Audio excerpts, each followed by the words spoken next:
programas como por ejemplo Jacubiña y del propio gobierno, que recoge la experiencia de Sierra Productiva.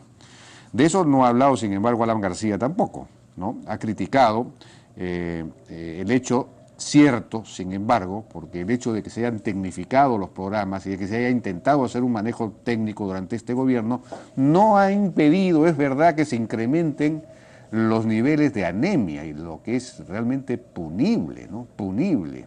Esto debido a que por alguna clase de negligencia o de ineficiencia durante los 2 primeros años de este gobierno, sencillamente no se repartieron micronutrientes que antes sí se repartían. Y también en parte debido a que como los más pobres ahora tienen más dinero por los mismos programas del gobierno y por el crecimiento económico, parte de ese dinero lo utilizan en gastar digamos, en golosinas, gaseosas, un tipo de alimentos que antes no consumían por falta de poder adquisitivo, pero que no ayudan a la reducción de la anemia ni de la desnutrición, no son alimentos verdaderamente nutritivos. Bueno, en el terreno político, pues Fuerza Popular y el APRA y otras agrupaciones se retiraron hoy día del Pleno del Congreso luego de que la presidenta del Congreso, Ana María Solórzano, se negara a poner a debate el pedido del Poder Judicial a través de la Comisión de Constitución de inhabilitar por 2 años al congresista Alejandro Llovera. Y bueno, entonces hay varias agrupaciones, entre ellas Fuerza Popular, que han señalado que mañana no van a ir al Congreso si es que no se pone primero a debate este asunto.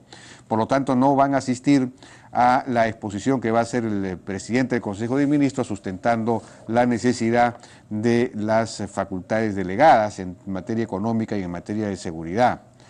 Sin duda, este tema de la delegación de facultades es importante para el país. De hecho, el presidente del Consejo de Ministros se refirió a eso. Escuchemos.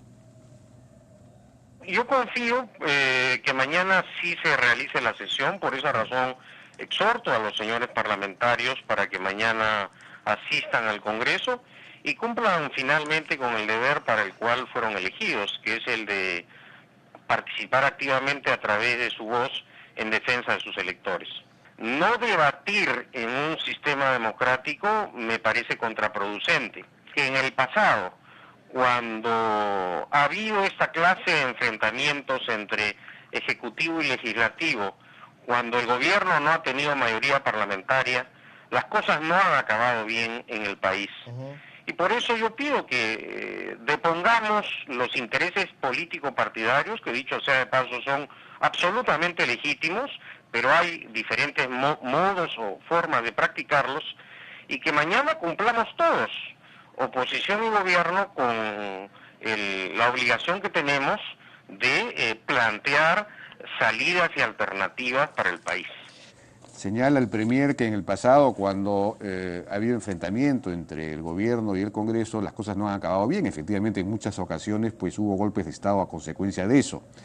Pero no parece ser esa la situación actual, aun cuando la oposición ganara la presidencia del Congreso en esta ocasión. La verdad es que no parece que eso fuera a ser un peligro para la democracia. Al contrario, de repente favorece una conversación, un diálogo, una concertación entre el Congreso, entre la oposición y el gobierno, como ocurrió durante la gestión de Antero Flores Arauz, que siendo la oposición presidió el Congreso durante el gobierno de Alejandro Toledo. Entonces, sería interesante que esto ocurriera. Lo que está pasando acá es que, claro, Llovera ingresó al Congreso por Fuerza Popular y después se pasó a las filas de Gana Perú y finalmente terminó en Acción Popular Frente Amplio. De modo tal que al inhabilitarse o al ser inhabilitado, evidentemente la posibilidad del candidato de Gana Perú para la presidencia del Congreso ahora en julio perdería un voto y quizás lo ganaría Fuerza Popular, porque si digamos Llovera sale del Congreso inhabilitado, supongo que accedería al Congreso un representante de Fuerza Popular, un accesitario, ¿no es cierto? Ese es el tema. Entonces por eso es que Ana María Solórzano no quiere convocar a ese debate, pero tiene que hacerlo, no le queda más remedio, tiene que hacerlo.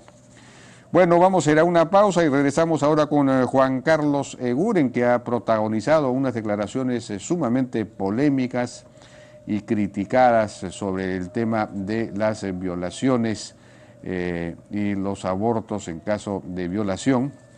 Y vamos a estar también con Fernando Cáceres, director de Contribuyentes por Respeto, para ver si efectivamente el Ejecutivo debe o no observar en la ley que elimina o exonera los descuentos a las gratificaciones para no pagar los descuentos relativos a ESALU. ¿ESALU necesita o no esas contribuciones? Y finalmente vamos a estar con Pablo Bustamante y Gonzalo Prialé para discutir acerca de si, se puede o no hacer uso de esos ahorros fiscales enormes que tiene el Perú, como de 90.000 millones de soles, para financiar obra pública importante, iniciativas privadas cofinanciadas que en este momento son rechazadas porque se está superando la regla fiscal. Regresamos. Claro, patrocinador oficial de la Copa América. Hasta 6.65% anual en depósitos a plazo fijo. Caja Huancayo, tu mejor opción financiera. Que vivan los que dan, porque nos cambian la vida. Los que dan su tiempo, su presencia, su comida. Los que dan sombra, los que dan luz, los que dan sonrisas, los que dan su espacio, su voz y sus propinas. Los que dan su sudor, su sangre, sus consejos. Los que no preguntan, los que dan impulso, seguridad, paz. Los que dieron su vida y los que la siguen dando. Que vivan los que dan, porque en un mundo donde todo se pide, dar nos hace mejores. Don Vittorio, el placer de dar lo mejor. No te pierdas la venta exclusiva de Saga Falabella. Solo mañana, 2x1 en miles de productos de temporada. Válido con cualquier medio de pago. Solo en Saga Falabella. ¿Qué? Pero... ¡no!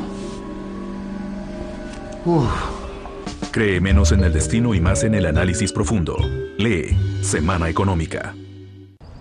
Ella es Lucy. Y ella también es Lucy, pero 20.000 soles más contenta. Tú también ahorra con Cuenta Premio BCP y gánate los 20.000 soles que sorteamos todos los viernes. Cuenta Premio BCP.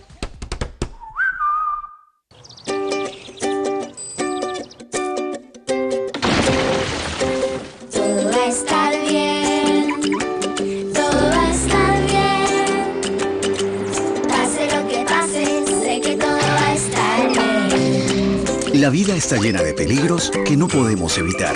Preocúpate menos.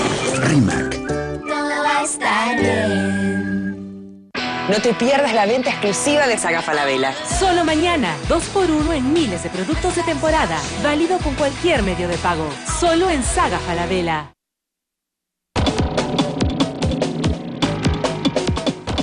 Bien, como sabemos, ayer hubo problemas en la Comisión de Constitución. Finalmente no se pudo ver o debatir o aprobar, en fin, o desaprobar el proyecto de ley que busca despenalizar el aborto por violación. Despenalizar, sí, el aborto de las mujeres que han sido embarazadas por violación, que es un tema pues sumamente sensible. Y hubo unas declaraciones ahí, una intervención del congresista Juan Carlos Eguren y luego unas declaraciones el día de hoy que han llamado la atención. Escuchemos lo que pasó ayer. La violación de una mujer en una circunstancia típica, es decir, qué sé yo, con todo respeto, en un taxi, en un callejón, en lo que fuese, no produce embarazo ni en el 0.01%. Y la razón es médica, y acá tenemos un médico. Se produce un estado de shock, se produce un estado de estrés, un tema de sequedad vaginal, y no se produce el embarazo normalmente.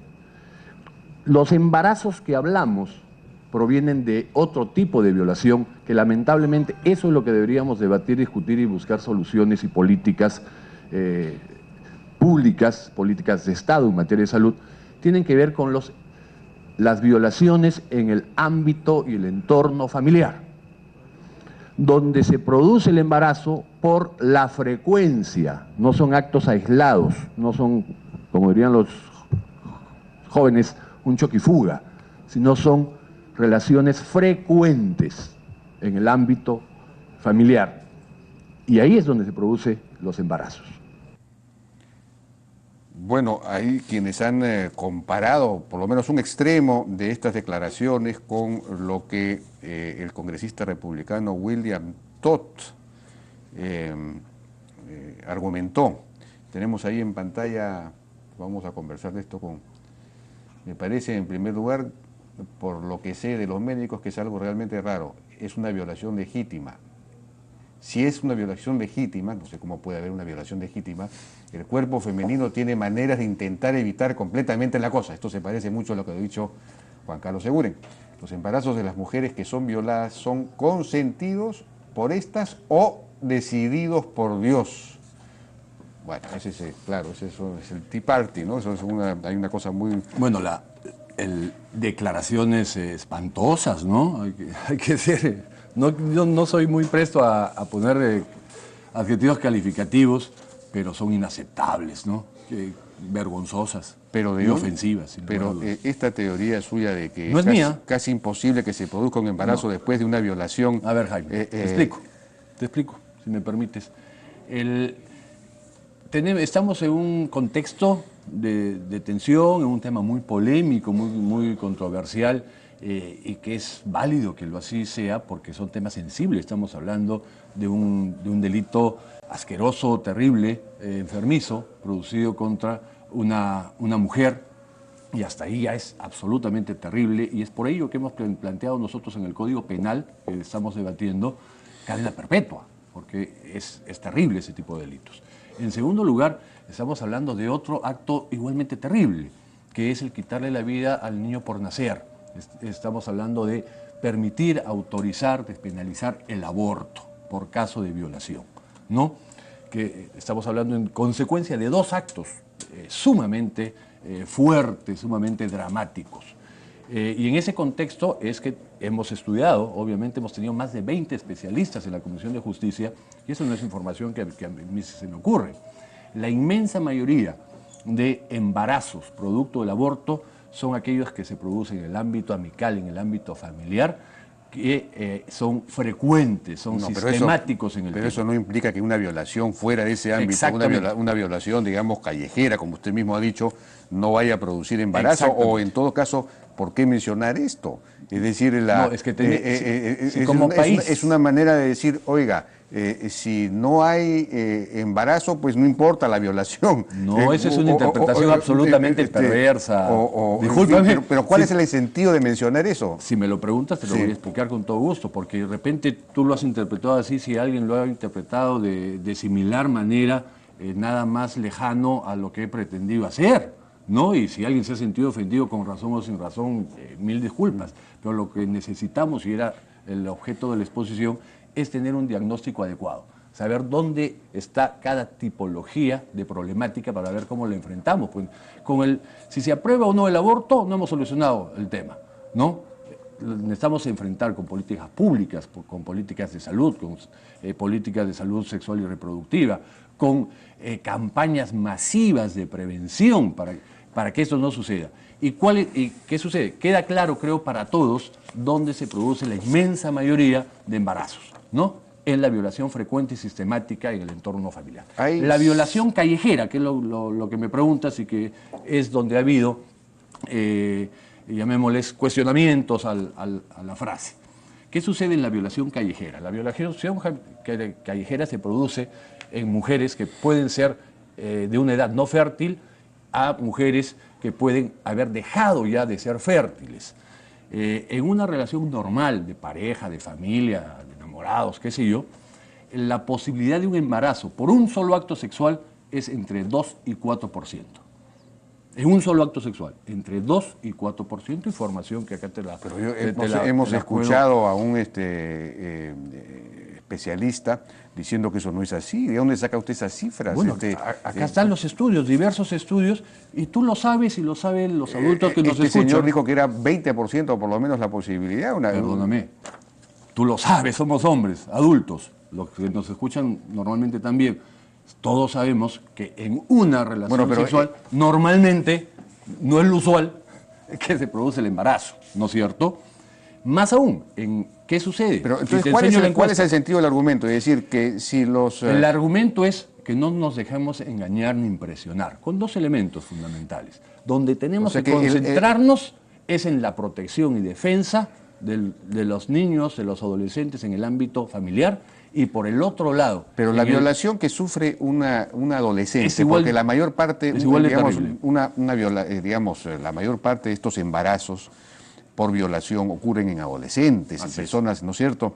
Es igual de terrible que, digamos, el hecho de que ella se haya producido dentro del hogar no lo hace menos duro, menos traumático. Más traumático.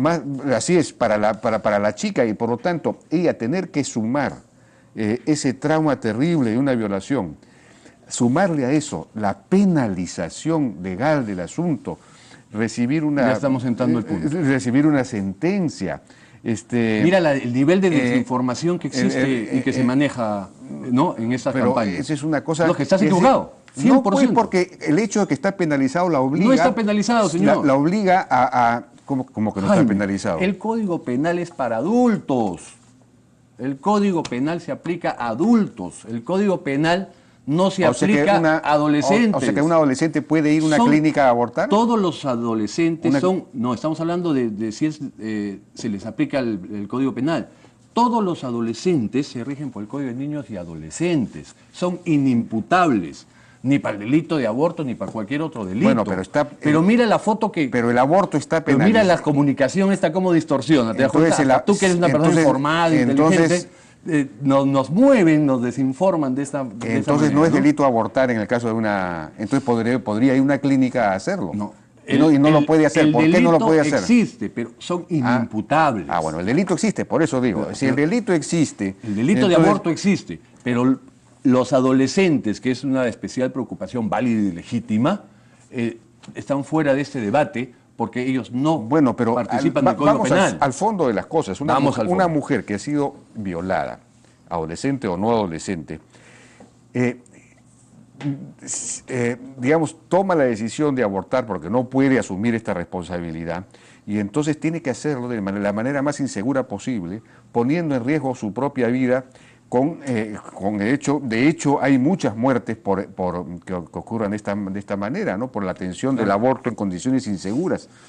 Entonces, por eso es que se está pidiendo la posibilidad de despenalizar el aborto en caso de violación, ¿no? Porque es una cosa, pues, de humanidad. Claro, mira, este tema, decíamos al inicio, es polémico y hay gente que está a favor de la vida, que no acepta el aborto, quitarle la vida a un ser por nacer, a un niño por nacer, que se basa fundamentalmente en la Constitución, que es la ley de leyes. A favor de la vida del que no ha nacido... Del niño por nacer. Así lo señala la legislación nuestra, por si acaso, y la legislación pero no a favor de la vida de la madre. No, entonces, a favor de la vida de ambos.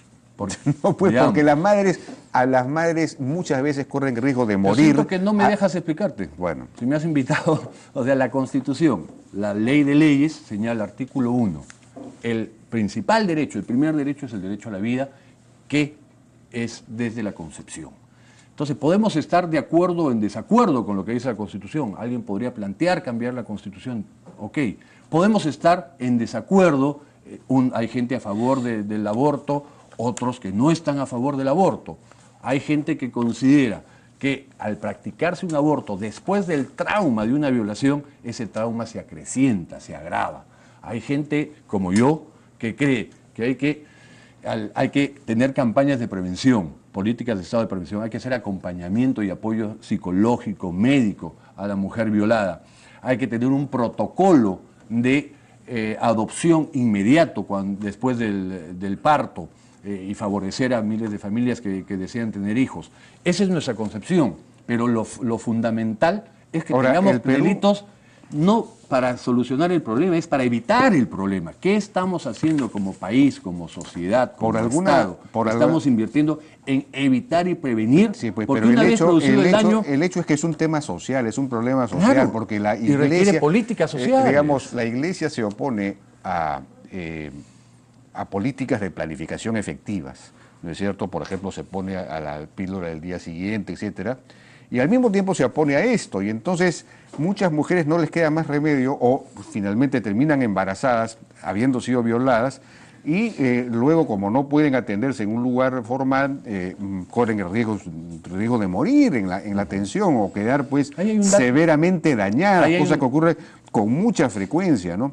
Entonces, resulta que el Perú es un país, el país en América Latina aparentemente en el que más violaciones hay de este tipo y más embarazos por violación. Y el 90% de estos embarazos, según parece, se dan dentro efectivamente del hogar y por incesto. 90%. Entonces, por incesto. Entonces, esta es una cosa... Es lo que decía. Esto es por una eso cosa que ya... La violación claro, callejera, tú me lo estás ratificando con cifras estadísticas, no es lo más frecuente. Lo frecuente es el otro, que tenemos que tener políticas sociales pensando en los niños y adolescentes sin, obviamente, causar... Pero ¿qué políticas vas a hacer para impedir el incesto? Es decir, la práctica aparentemente relativamente establecida de violación de las hijas o hermanas, o en fin, o sobrinas. Obviamente, ¿no? Tienes capacidad de comunicación, información masiva, información de redes, para que este tema, la adolescente no se asuste, prácticas para que las madres estén atentas, hay sintomatologías, o sea, tienes para hacer políticas como lo han hecho obviamente en todos los países del mundo. No vamos a descubrir la pólvora y probablemente no lo vamos a eliminar, porque no se ha eliminado en el mundo, pero vamos a bajar notablemente la incidencia. Y cuando se produce la violación, no puedes abandonar a esa mujer víctima, abandonarla a su suerte, al margen si aborta o no aborta. Tienes que darle un acompañamiento y alternativas. Eso es lo que ocurre cuando no se le permite abortar formalmente. Eso es lo que ocurre como en el Perú, que esta problemática la tenemos abandonada y el Estado no hace absolutamente nada, y creemos que vamos a solucionar la problemática legalizando el aborto. Sí, pues, pero los que es una visión tan simplista. Los que sostienen mantienen la necesidad de penalizar el aborto, al mismo tiempo se oponen a políticas de prevención de la población, de planificación familiar. Entonces estamos... ¿De quiénes hablamos? De la Iglesia, básicamente. Bueno, pero la Iglesia no está en ese debate es en el Congreso, no, pues, debate está muy influido por el tema religioso, ¿no? La exposición de varios. Bueno, ya no tenemos más tiempo. Muchísimas gracias, por su participación. Vamos a una pausa y regresamos ahora con Fernando Cáceres, director de Contribuyentes por Respeto. En la calle, todo.